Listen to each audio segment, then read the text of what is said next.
Mr. Rodriguez, magandang umaga po, Mr. Rodriguez. Hello. Yes, yeah. Magandang umaga po, Sir Melo. No, salamat po sa muling pag-imbita. Opo, ang karangalan po namin sapagkat importante po na maunawaan ng ating mga estudyante at mga magulang at mga guro itong ating isyong pinag-uusapan ngayon at mainit na issue to. Una po, ano po ang pananaw nyo doon sa hakbang ng ibang mga eskwelahan? Mayroong nagpaplano po palitan yung mga bag ng mga eskwela, ng mga mag-aaral, gawing transparent para kita daw po kung ano ang nilalaman sa loob at nang walang makapag-puslit papasok ng eskwelahan ng mga armas, Mr. Rodriguez. Yes po, no, isa pong napakagandang suggestion yan. Tulad po, yan ang po yung ginagawa po sa ano ngayon sa ating sa Valenzuela. Isa yan sa mga security, no? Mhm. Safety security measures nakasama sa pagpapatupad, no? Isa po yan sa tinatawag natin na isang safety school Oho. initiative. Opo. Sa Valenzuela po, may ganyan na rin na ginagawa, Mr. Rodriguez? Hello? Yes po, yan na po yung unang nung nangyari po yung unang barilan dito sa ano, yan na po yung kanyang unang na-propose at naibigay na po.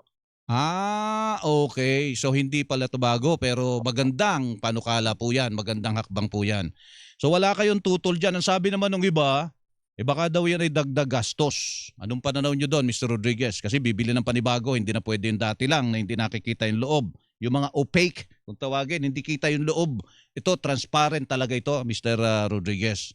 Opo. Yes po, ang ano po dito kasi siguro po ang sa kadalasan ngayon, ang ginagawa po dito, yung mga ating mga lokal Mhm. na gobyerno tulad po ng ating Valenzuela, no? At kung iisipin po natin is kung ipapatupad po yan, siguro po ipondohan na lang po ng DepEd, ano? At ang ano po dito is ang tawag dito, kumbaga at least para mapatupad po, ano? At Mhm. ano po dito kasi talaga pong burden po sa magulang yung additional gastos, ano? Okay. Hangga't maaari, Oho. pakiusap lang namin po is sagutin na po ng ating mga lokal tulad ng ginagawa ng ibang mga LGU. lokal po. Oho, mga LGU natin, opo. Okay, dito naman sa mangyayari po bukas na simultaneous nationwide active shooters drill. Ano po ang pananaw nyo? Kasi naglabas ng posisyon po yung Philippine Psychiatric Association. Sabi nila dapat daw i-defer ito, dapat daw ipagpaliban muna ito at pag-aralan. Sabi ng Philippine Psychiatric Association.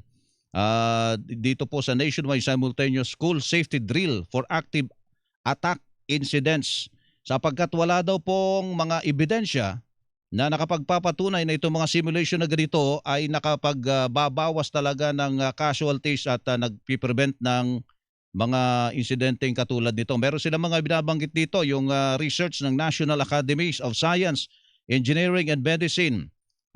Wala daw sufficient evidence na yung high intensity simulations na yan ay nakapag-i-improve ng mga safety outcomes. Meron pa rin silang mga binanggit dito. American Academy of Pediatrics nagbababala laban dito sa pag-involve sa mga kabataan dito sa mga high intensity shooter simulations na katulad nito. Mr. Rodriguez, ano po ang tingin nyo rito? Actually, no, yung mga suggestion na po yan, kung pagpuro po, kukontrahin po natin ang gusto ng ating DepEd at ang ating mga bagay. Meron po tayong sariling bansa, no? Mhm. Meron po tayong sariling pangyayari, no? Especially, we have an active, no? Talagang nakatutok na DepEd Secretary, no? At ang ano po talaga niya, specialty niya talaga is education, ano?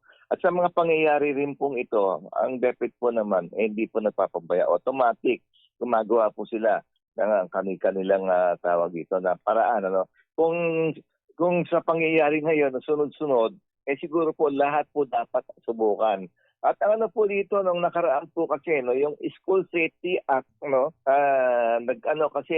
nag-day kasi kasama po kami sa Senado na gumawa ng batas ng School Safety Act. ang ano po dito is tatapos po nung Friday, ano? Mhm. Siguro po kasama po ito na tawag ito sa pag-aaral. Marami pong stakeholders, no? Ipinapaalam ko lang po sa mga kumukontra, no? Last Friday po, yan, nagkaroon po kami ng July 13 nagkaroon na po ng na tinatawag natin na ang pag-aaral ng Senate. No? Minadali po itong ating comprehensive Mhm. school safety act na gagawin po bukas. Kasama po natin marami pong stakeholder, nagkaroon po ng matrix, no? Oho. Kasama po ang National PTA. Mhm, mhm. So wala kayong kontra po dito? Hindi Yes. yung pananaw na baka matroma pa lalo ang mga estudyante. Ang ano po dito, no, ang ano po natin dito, ang Pilipino po kasi is very interactive, ano. Oho. Ang kung makikita po natin, we need to do action. Oho. Yun po yung ating na ano dyan. So, kung makikita po natin, tayo po ay nasa third world country. Oho. Kung ginagawa po ng ating first world country, ang ano po dito is sa mga research pong tinatawag na ngayon. So, yung hindi po kami tutol diyan kasi nga po itong nakaraang Friday, last day, minamadali po talaga yung school. Mhm. Comprehensive School Safety Act, kasama po yan. Mhm, mhm. Okay, sige po. Mr. Rodriguez, salamat po. Yun lang po. At least nakuha po namin ang reaksyon nyo.